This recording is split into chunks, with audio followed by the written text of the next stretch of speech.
যায়া দেখেন একজন মুসলমান মারা গেলে কত সুন্দর আদর করে তারে খাট থেকে জমিনে নামায়, কত আদর করে তারে গোসল করাইতে নিয়ে যায়, কত সুন্দর করে আস্তে আস্তে তারে গোসল করায়। কবে জানি এই দিনটা আমার চলে আসবে রে। বিশ্বাস করেন রে বাবা, একটা মানুষ এই পরিস্থিতি আর এই গোসল থেকে বাঁচতে পারবেন না।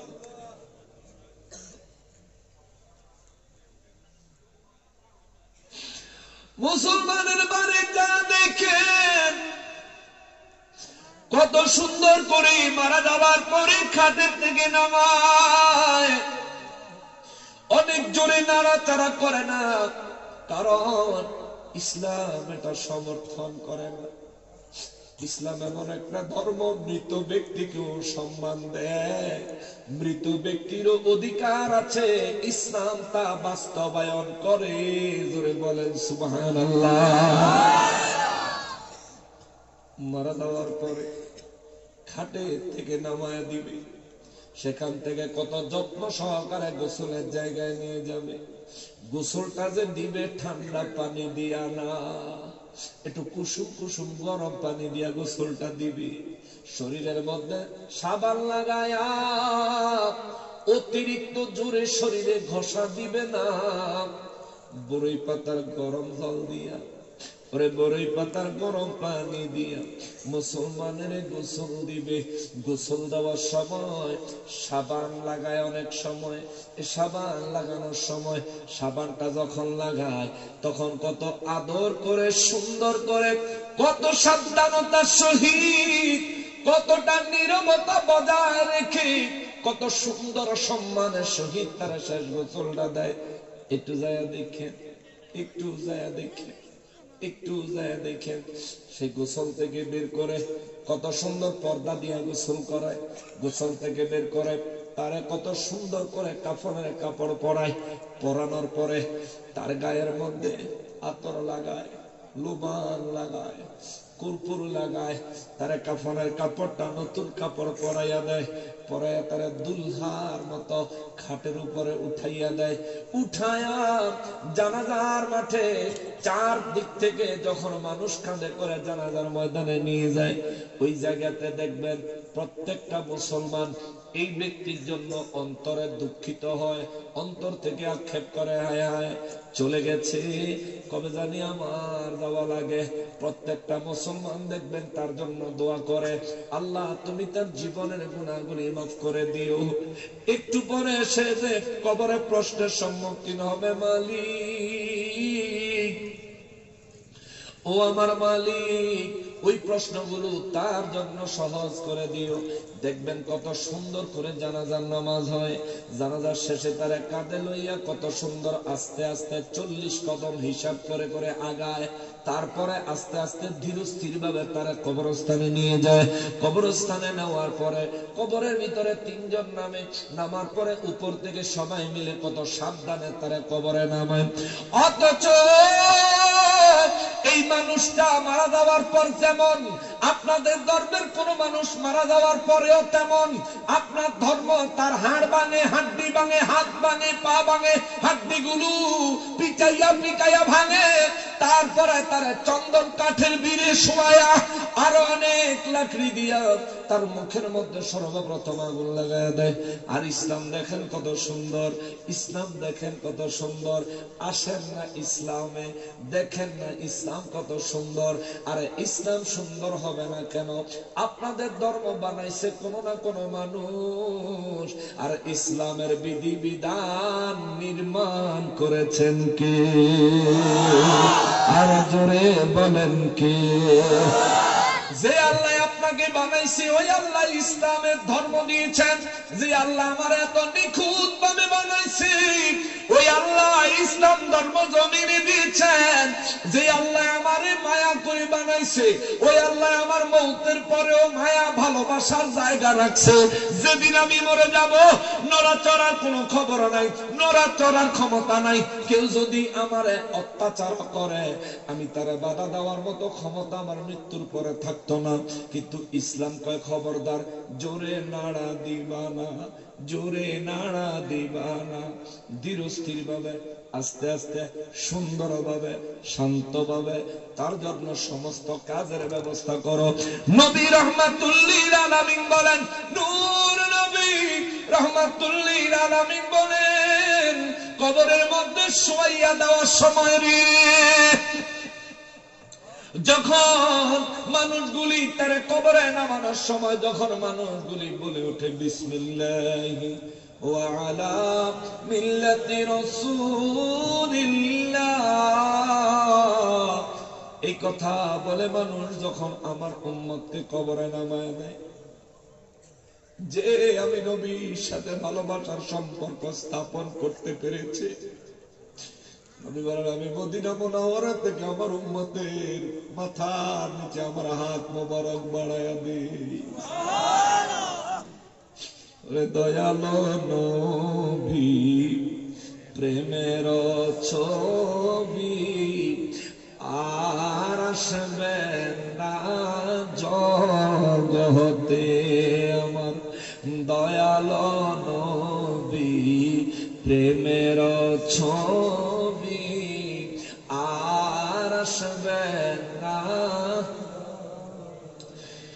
নবী উম্মতের কান্ডারি সত্যের দিশারি, শাফাআত করিবেন নবী হাসরে।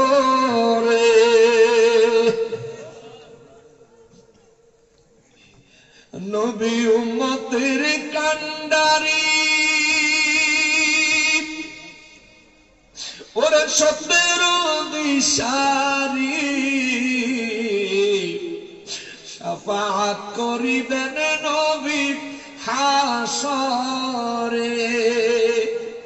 নবী হাসর দিনে উম্মত বিনে, নবী হাসর দিনে উম্মত বিনে, যাবেন না নবীজি বেহেশতে,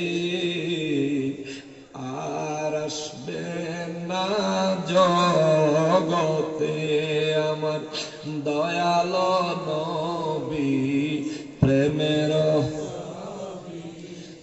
আর আসবেন না। নবীর 63 সাল জিন্দেগি ওরে কাঁদছেন বলে উম্মতি, এখনো কাঁদেন শুয়ে মদিনাতে।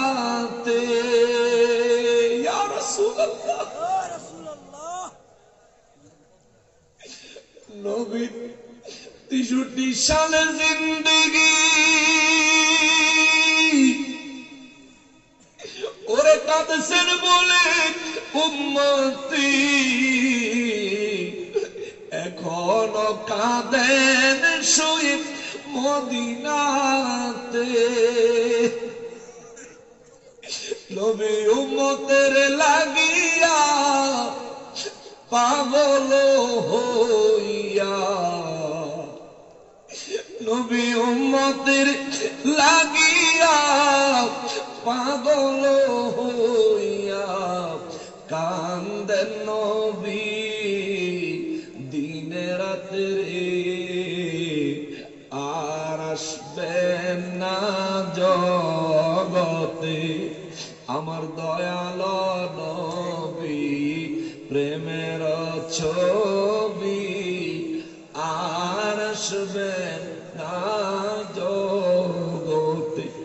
আমার দয়াল নবী প্রেমের ছবি আর আসবেন। আল্লাহ আমাদের সবাইকে নূর নবীজির দিদার দিয়ে ধন্য করে দাও। আমিনের আওয়াজ দেন। এই গজলটা লেখছেন তোফাজ্জল হোসেন বৈরবী শাহ হুজুর। আল্লাহ হুজুরের কবরে আজকের মাহফিলের সওয়াব বিশেষভাবে কবুল করেন, জোরে বলেন আমিন। আল্লাহ হুজুরের কবরটা জান্নাতুল ফেরদাউস বানায় দেন, জোরে বলেন আমিন। মৃত্যু, কবর, হাসর, এখানে তিনটা বিষয়। একটা টপিকের উপর কথা বললে আজকে রাতে হবে না, তার মধ্যে তিনটা বিষয় যেহেতু উঠে আসছে, আমি তিনটা বিষয়ে হালকা হালকা করে আপনাদেরকে টাচ দিতে পারবো।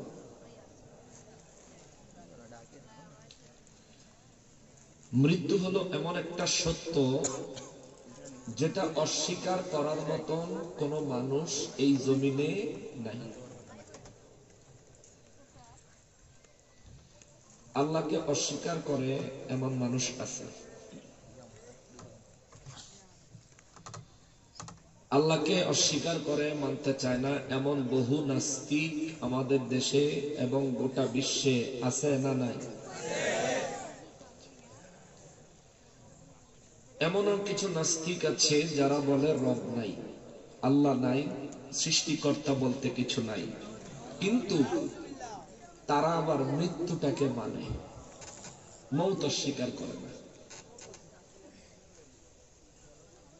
মৃত্যু একটা চিরন্তন সত্য বিষয়।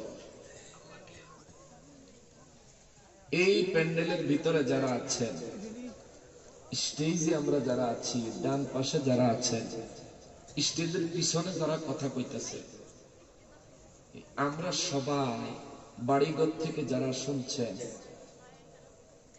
কোন একজন মানুষ এমন আছেন যে মৃত্যুবরণ করা লাগবে না?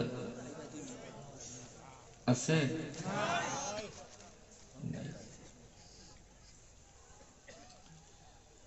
মউত সম্পর্কে আল্লাহ তাআলা সূরা আলে ইমরানে বলেন,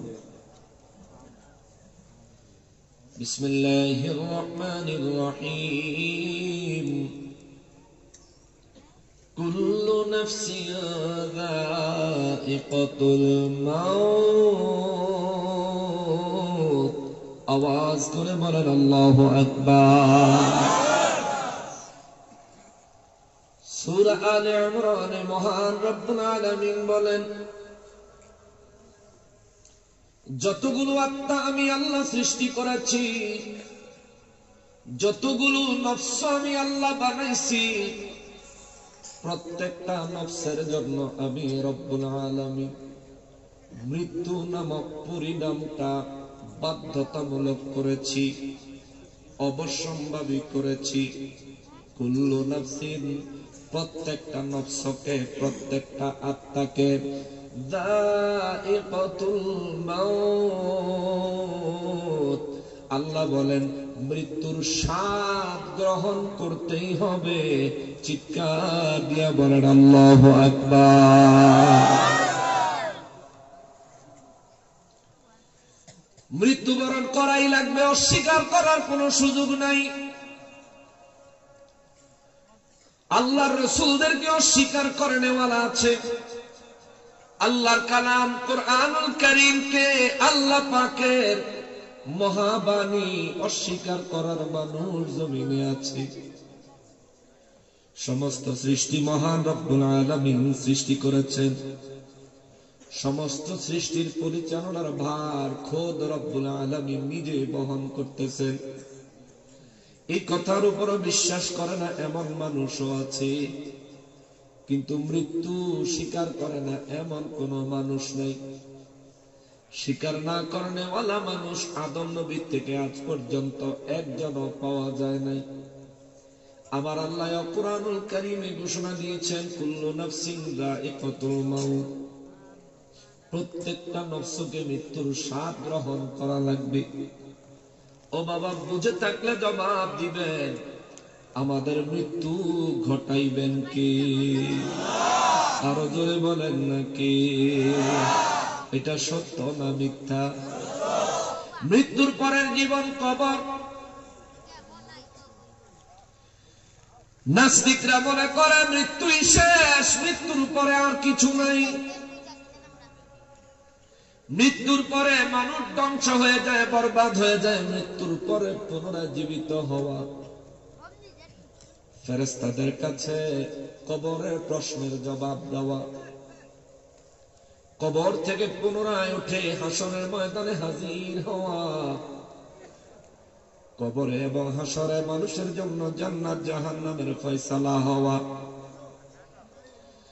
নাস্তিকরা এই বিষয়গুলোকে সত্য হিসেবে মানে না, তারা মানতে চায় না। এই জন্যে আমি খুতবার মধ্যে সূরা আবাসা থেকে কুরআনুল কারীমের ৮০ নম্বর সূরা, সূরা আবাসার ১৭ নম্বর আয়াতে কারিমা থেকে আরম্ভ করে শেষ পর্যন্ত তেলাওয়াত করেছি।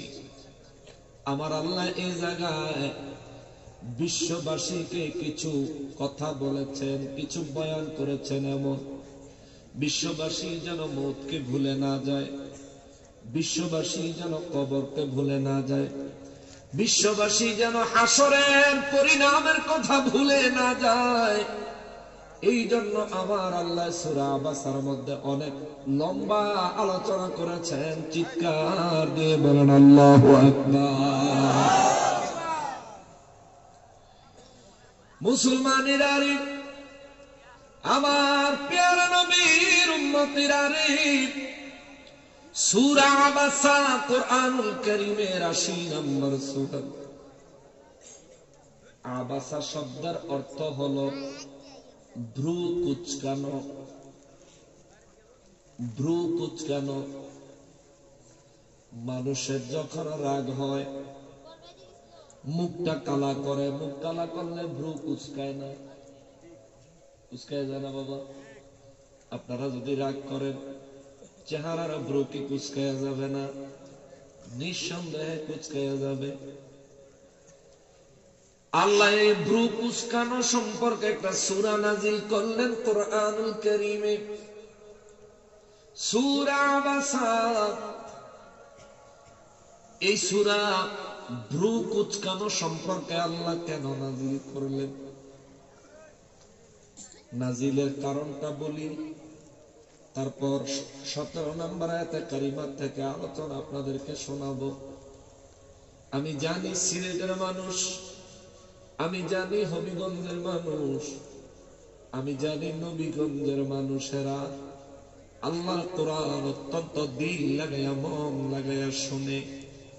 কেননা এই জীবনে যত জায়গায় যতবার এই সিলেট, বৃহত্তর সিলেট অঞ্চলে কোরআন সুন্নাহর মাহফিল করেছি, এই এলাকার মানুষগুলোর মতো কোরআনের বয়ান এত মনোযোগ দিয়ে শোনার শ্রোতা আমি সারা বাংলাদেশে খুব কম পাইছি। সুবহানাল্লাহ, খুব কম পাইছি, এটা সত্যি কথা। সূরা আবাসা কুরআনুল কারীমের ৮০ নম্বর সূরা, যার অর্থ হলো ভ্রু কুচকানো। এই সূরা আমার আল্লাহ কেন নাজিল করলেন? এই সূরাটা মক্কা মুআজ্জামায় নাজিল হয়েছে। আমার নবী রাহমাতুল লিল আলামিন ইসলামের প্রাথমিক যুগে যখন দ্বীনের দাওয়াত মানুষকে দেয়, প্রশ্নের কোনো শেষ নাই, প্রশ্নের কোনো সীমা নাই। মানুষ বারবার নবীজিকে প্রশ্ন করে, কাফের বেঈমানেরা নবীকে প্রশ্নের বানে ঠেকায়া আমার নবীকে অসম্মান করার জন্য বারবার ফাঁদ পাতে। এই সমস্ত ফাঁদ পাতার কৌশল এখনকার সমাজে কিছু মুসলমানের ভিতরে দেখা যায়, ঠিক কিনা বলেন? মূলত এই ধরনের ফাঁদ ছিল কাফেরদের। এখন টুপি মাথায় দিয়া, পাঞ্জাবি গায়ে দিয়া, জুব্বা গায়ে দিয়া, মসজিদের ইমাম খতিব হইয়া, মাদ্রাসার শিক্ষার্থী ছাত্র হইয়া ওলামায়ে কেরামদের ব্যাপারে এই ধরনের ষড়যন্ত্র করে। একজন আলেম পুরা সমাজের সব মানুষ একত্রিত হয়ে সিদ্ধান্ত নিয়ে একজন আলেম দাওয়াত দিলেন, ওই আলেম যেন ওই মাহফিলে না আসতে পারে। বিভিন্ন চক্রান্ত সমাজে আছে না না? একজন আলেম যদি কোন সমাজে আসে, সে কি কোরআন সুন্নাহর বাইরে কথা বলবে? বলে না। যারা বাধা দেয় তারা কারা? কোরআন যারা শুনতে চায় না তারা কারা? কুরআনুল কারীম থেকে আল্লাহর হক সত্য দ্বীনের কথাগুলো প্রচার করতে বাধা দেয় তারা কারা? আল্লাহর কোরআনে তাদের পরিচয় খুঁজলে তাদের পরিচয় পাওয়া যায় তিনটা। কয়টা? কয়টা কয়টা? তিনটা পরিচয় তাদের পাওয়া যায়। তাদের মধ্যে হয়তো তারা কাফের, ঠিক কিনা বলেন? নয়তোবা তারা মুনাফিক, ঠিক কিনা বলেন? নয়তোবা তারা আল্লাহর দুশমন, কথা বলেন ঠিক কিনা? তিনটা পরিচয় আমার নূর নবী রাহমাতুল লিল আলামিনের মক্কা মুআজ্জামায় কাফের বেঈমানেরা আমার নবীকে লজ্জাস্কর পরিস্থিতিতে ফেলানোর জন্য, আমার নবী রাহমাতুল লিল আলামিনকে লজ্জা দেওয়ার জন্য কাফেররা কয়েকজন মিলে একদিন আমার নবীকে ঘিরে ধরেছে। বড় বড় কাফেররা কয়েকজন মিলে নবীকে ঘিরে ধরেছে। আমার নবী রাহমাতুল লিল আলামিনের একের পর এক প্রশ্ন করতেছে। আমার নবী তো মায়ার নবী রাহমাতুল লিল আলামিন, আল্লাহ তার হাবিব বানাইছেন, তার অন্তরটাকে গায়েবের ইলম দিয়ে আল্লাহ পরিপূর্ণ করে দিয়েছেন। সুবহানাল্লাহ। নবী রাহমাতুল লিল আলামিনকে কয়েকজন কাফের একসাথে ঘিরে ধরল মক্কা মুআজ্জামায়। আমার নবী রাহমাতুল লিল আলামিন, ওই কাফেররা এক একজন প্রশ্ন করে, আমার নবী জবাব দেন। এক একজন প্রশ্ন করেন, আমার নবী জবাব দেন। এক একজন প্রশ্ন করেন আর আমার নবী রাহমাতুল লিল আলামিন জবাব দিয়ে যাচ্ছেন। এমন সময় মক্কা মুআজ্জামায় একজন অন্ধ ব্যক্তি ছিল, অন্ধ।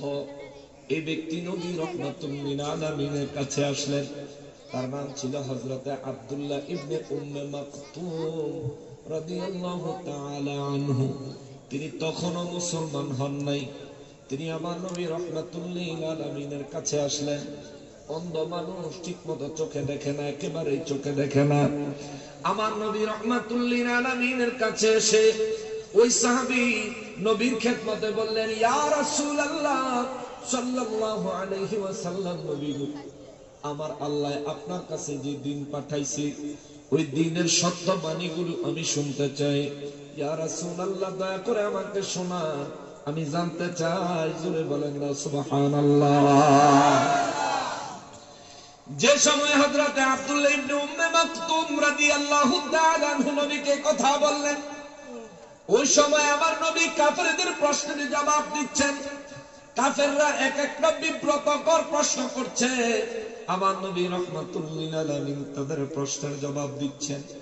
ওই পরিস্থিতিতে অন্ধ সাহাবী নবীজির যায় বললেন, হুজুর, আল্লাহ যে দ্বীনের কথা আপনি নবী রাহমাতুল লিল আলামিনের কাছে পাঠায়, ওই দ্বীনের কথা আমাকে বলেন, আমি ওই দ্বীনের কথা শুনবো, ওই দ্বীনের কথা মোতাবেক ঈমান আনতে চাই। আমার নবী রাহমাতুল লিল আলামিন কাফেরদের সাথে কথায় ব্যস্ত থাকার কারণে আমার নবীজির কথার মাঝখান দিয়া ও আব্দুল্লাহ ইবনে উম্মে মাকতুম রাদিয়াল্লাহু ঢুকে পড়ার কারণে আমার নবীজি একটু মনক্ষুণ্ণ হলেন। চেহারা মোবারকের ভ্রু মোবারক একটু কুঁচকাইয়া ফেললেন। অর্থাৎ নবী তার প্রশ্নের উত্তর দিতে চাচ্ছেন না, নবী তারা কোনো জবাব দিতে চাইতেছেন না।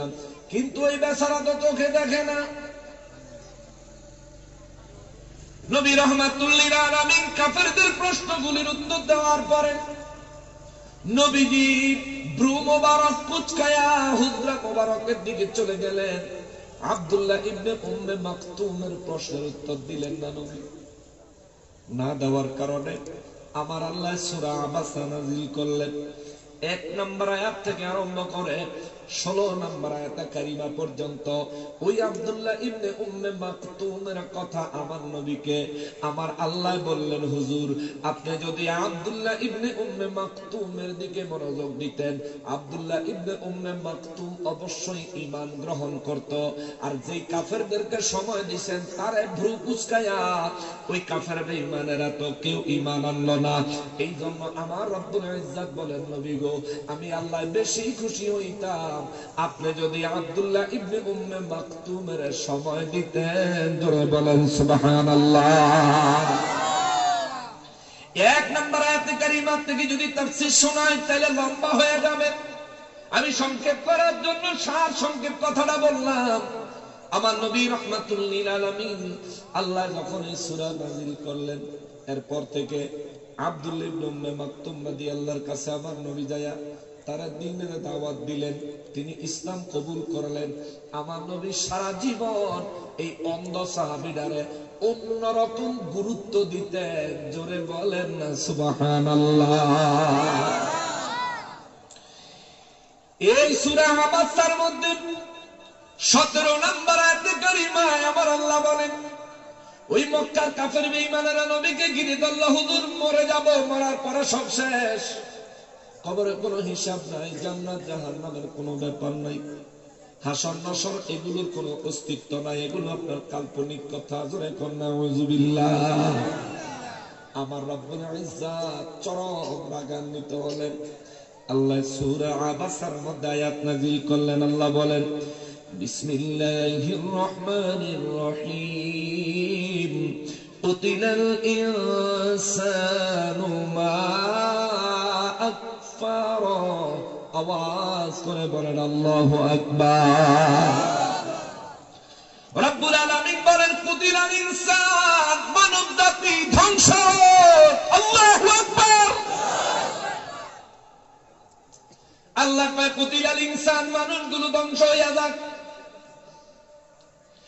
মা আকফারা, যারা নাকি পরকাল অস্বীকার করেছে, যারা নাকি পুনরায় জীবিত হইতে হবে অস্বীকার করেছে, কবরে প্রশ্নের জবাব দিতে হবে, নবীজি তাদেরকে জানানোর পরেও যারা অস্বীকার করেছে, হাসরের ময়দানে দাঁড়ায় আমি আল্লাহর সামনে হিসাব দেওয়া লাগবে, এই কথাগুলো যারা অস্বীকার করেছে, আল্লাহ কয় কুতিলাল ইনসান, তারা ওই মানুষগুলো ধ্বংস হয়ে যাক, ওই মানুষগুলো ধ্বংস হয়ে যাক, ওই মানুষগুলো ধ্বংস হয়ে যাক। আমার আল্লাহ তাদের উপর লানত দিছে, জোরে বলেন আল্লাহু আকবার। আমরা মৃত্যু মানিনি, আমরা মৃত্যু মানি কি মানি না? কবরের জিন্দেগি মানি কি মানি না? হাসরের জিন্দেগি মানি কি মানি না? জোরে বলেন মানি কি মানি না? জোরে বলেন মানি কি মানি না? হাসরের ময়দানে আমাদের বিচার করবেন কে? আমাদেরকে জান্নাতি জাহান্নামী ঘোষণা দিবেন কে? হাসরের ময়দানে ইচ্ছা করলে আমাদেরকে ক্ষমা করে জান্নাতি সৌভাগ্যবান বানাইতে পারেন কে? হে মুসলমান, মওতের কথা স্মরণ রাখবেন। আমার নবী রাহমাতুল লিল আলামিন বলেন, আমার উম্মতের মধ্যে কোন ব্যক্তি যদি সকাল সন্ধ্যায় মৃত্যুর কথা স্মরণ করে, মিনহা খালাকনাকুম ওয়া ফিহা নুঈদুকুম ওয়া মিনহা নুখরিজুকুম তারাতান উখরা। আওয়াজ করে বলেন আল্লাহু আকবার। এই দোয়া পারেননি? এই দোয়া পারেননি? আপনার এলাকায় লোক মারা গেলে দাফন করেন না? দাফন করার সময় এই দোয়া পড়ে পড়ে মাটি দেন না কবরে? দেন না বাবা? জোরে বলেন দেন না? নবী বলেন, সকালে ফজরের পরে রাতের বেলা বিছানায় ঘুমাইতে গেলে এই যেই ব্যক্তি মওতের কথা স্মরণ করে দৈনিক 20 বার, সকালে 20 বার, সন্ধ্যায় 20 বার এই দোয়াটা পড়বে রে, ওই দিনে যদি ওই ব্যক্তির মৃত্যু হয়, আমার আল্লাহ তার ওই দিনের সমস্ত গুনাহগুলি স্পেশাল ভাবে মাফ করে দিবেন। সুবহানাল্লাহ। ওই দিনে মওত হলে তার ঈমানের সাথে মৃত্যুবরণ করার সম্ভাবনা বেশি। জোরে বলেন সুবহানাল্লাহ। কয়বার? কয়বার পড়বেন? নি পড়েন না, মরণ লাগবে তো নাকি? কয় বছর পরে?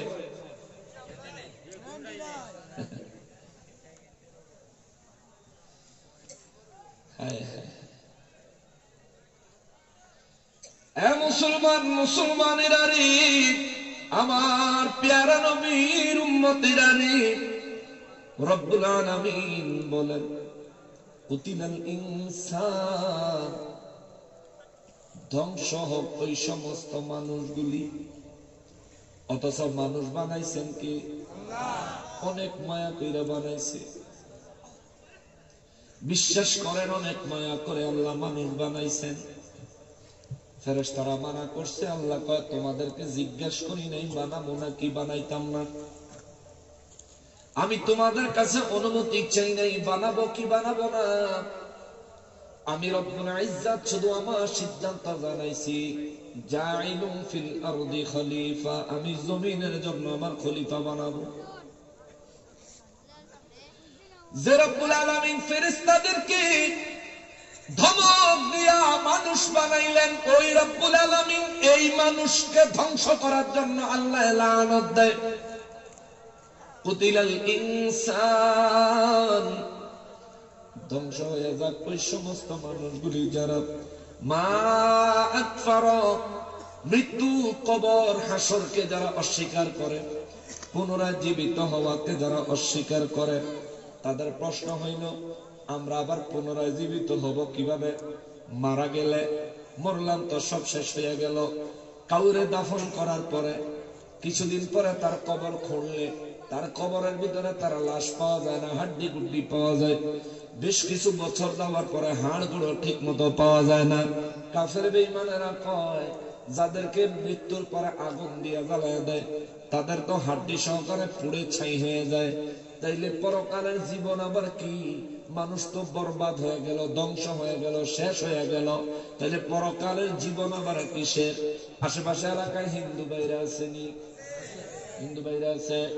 ওই হিন্দু ভাইদের কাছে বলি, ভাই আপনাদের ধর্ম আপনাদেরকে একটা থিওরি দিয়েছে, মারা যাওয়ার পরে আগুনে জ্বালাইয়া দিলে জান্নাত জাহান্নামের কারবার শেষ, আপনার অস্তিত্ব বিলীন হয়ে গেল। আপনাদের ধর্ম বলে আগুনে জ্বালায় দেওয়ার পরে দেহ শেষ হয়ে গেল, এরপরে রুহুটা নাকি কেউ কয় স্বর্গে যায়, কেউ কয় নরকে যায়, অর্থাৎ জান্নাতে যায় অথবা জাহান্নামে যায়।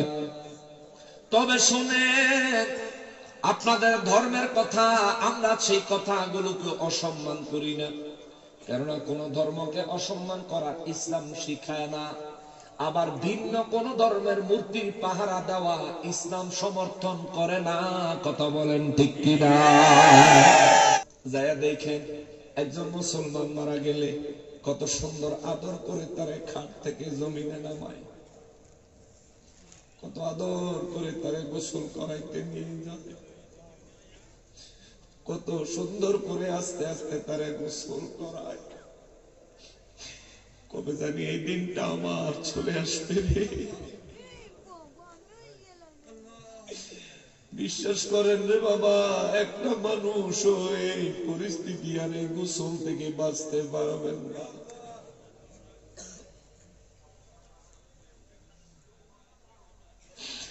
মুসলমানের বাড়ি যা দেখেন কত সুন্দর করে মারা যাওয়ার পরে খাটের থেকে নামায়, অনেক জোরে নাড়াচাড়া করে না, কারণ ইসলাম এটা সমর্থন করে না। ইসলাম এমন একটা ধর্ম, মৃত ব্যক্তিকেও সম্মান দেয়, মৃত ব্যক্তিরও অধিকার আছে, ইসলাম তা বাস্তবায়ন করে। জোরে বলেন সুবহানাল্লাহ।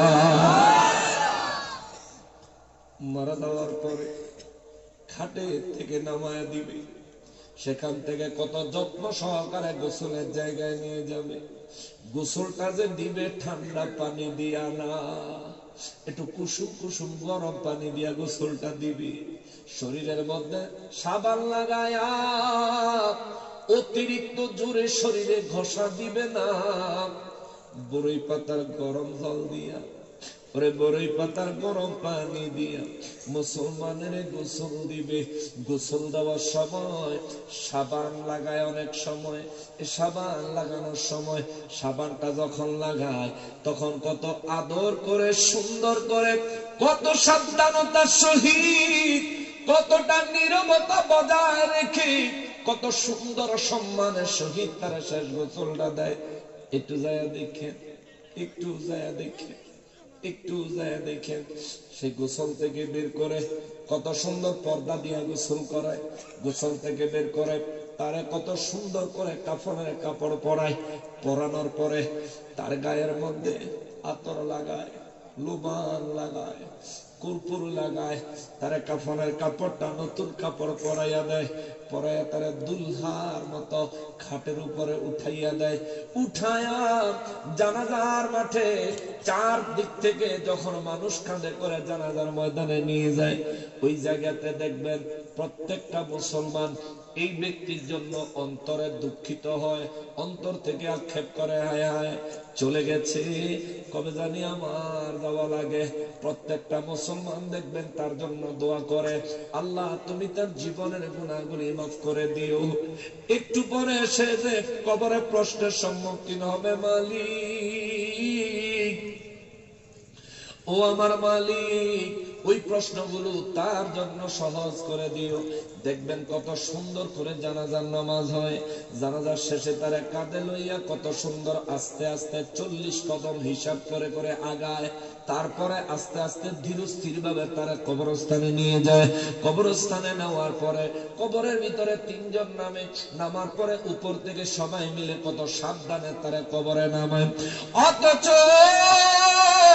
এই মানুষটা মারা যাওয়ার পর যেমন আপনাদের ধর্মের কোন মানুষ মারা যাওয়ার পরেও তেমন আপনার ধর্ম তার হাড় ভাঙে, হাড্ডি ভাঙে, হাত ভাঙে, পা ভাঙে, হাড্ডিগুলো পিটাইয়া পিটাইয়া ভাঙে, তারপরে তারা চন্দন কাঠের বীরে শোয়া আরো অনেক লাকড়ি দিয়া তার মুখের মধ্যে সর্বপ্রথম আগুন লাগায় দেয়। আর ইসলাম দেখেন কত সুন্দর, ইসলাম দেখেন কত সুন্দর। আসেন না ইসলামে, দেখেন না ইসলাম কত সুন্দর। আরে ইসলাম সুন্দর হবে না কেন? আপনাদের ধর্ম বানাইছে কোন না কোন মানুষ, আর ইসলামের বিধি বিধান নির্মাণ করেছেন কে?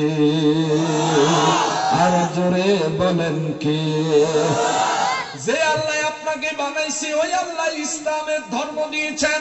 যে আল্লাহ আমার এত নিখুঁত ভাবে বানাইছে ওই আল্লাহ ইসলাম ধর্ম জমিনে দিয়েছেন। যে আল্লাহ আমারে মায়া করে বানাইছে ওই আল্লাহ আমার মৌতের পরেও মায়া ভালোবাসার জায়গা রাখছে। যেদিন আমি মরে যাব নড়াচড়ার কোনো খবর নাই, নড়াচড়ার ক্ষমতা নাই। কেউ যদি আমারে অত্যাচার করে আমি তারা বাধা দেওয়ার মতো ক্ষমতা আমার মৃত্যুর পরে থাকতো না। কিন্তু ইসলাম কয় খবরদার, জোরে নাড়া দিবা না, জোরে নাড়া দিবা না। ধীর স্থির ভাবে আস্তে আস্তে সুন্দর ভাবে শান্ত ভাবে তার জন্য সমস্ত কাজের ব্যবস্থা করো। নবী রহমাতুল্লিল আলামিন বলেন, নূর নবী রহমাতুল্লিল আলামিন বলেন, কবরের মধ্যে শোয়াইয়া দেওয়ার সময় রে যখন মানুষগুলি তার কবরে নামানোর সময় যখন মানুষগুলি বলে ওঠে বিসমিল্লাহি ওয়া আলা মিল্লাতি রাসূলিল্লাহ, এই কথা বলে মানুষ যখন আমার উম্মতকে কবরে নামায় দেয়, যে আমি নবীর সাথে ভালোবাসার সম্পর্ক স্থাপন করতে পেরেছি, নবী বলেন আমি মদিনা মুনাওয়ারা থেকে আমার উম্মতের মাথার নিচে আমার হাত মোবারক বাড়ায়া দিই। দয়ালো নবী প্রেমের ছবি আর আসবে না জগতে, আমার দয়ালো নবী প্রেমের ছবি আর আসবে না। নবী উম্মতের কান্ডারি সত্যের দিশারি, শাফাআত করিবেন নবী হাসরে।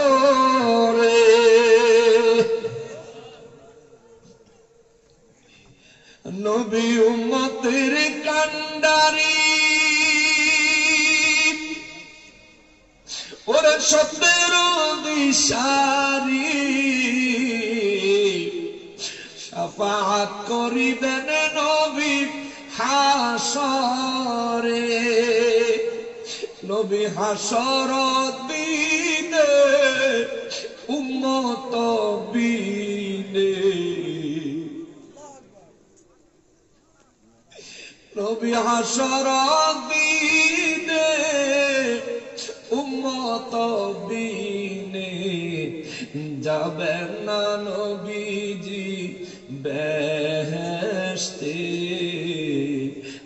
আর আসবেন না জগতে আমার দয়াল নবী প্রেমের আর আসবেন না নবীর ৬৩ সাল জিন্দেগি ওরে কাঁদছেন বলে উম্মতি এখনো কাঁদেন শুয়ে মদিনাতে ইয়া রাসূলুল্লাহ নবীর ৬৩ সালের জিন্দেগি ওরে কাঁদছেন বলে উম্মতি এখনো কাঁদেন শুয়ে মদিনাতে নবী উম্মতের লাগিয়া পাগল হইয়া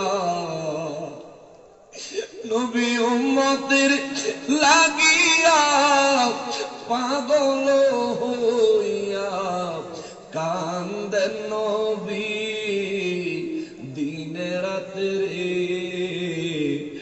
আর আসবেন না জগতে আমার দয়াল নবী প্রেমের ছবি আর আসবেন না জগতে আমার দয়াল নবী প্রেমের ছবি আর আসবেন আল্লাহ আমাদের সবাইকে নূর নবীজির দিদার দিয়ে ধন্য করে দাও আমিনের আওয়াজ দেন এই গজলটা লেখছেন তোফাজ্জল হোসেন বৈরবী শাহ হুজুর আল্লাহ হুজুরের কবরে আজকের মাহফিলের সওয়াব বিশেষভাবে কবুল করেন জোরে বলেন আমিন আল্লাহ হুজুরের কবরটা জান্নাতুল ফিরদাউস বানায় দেন জোরে বলেন আমিন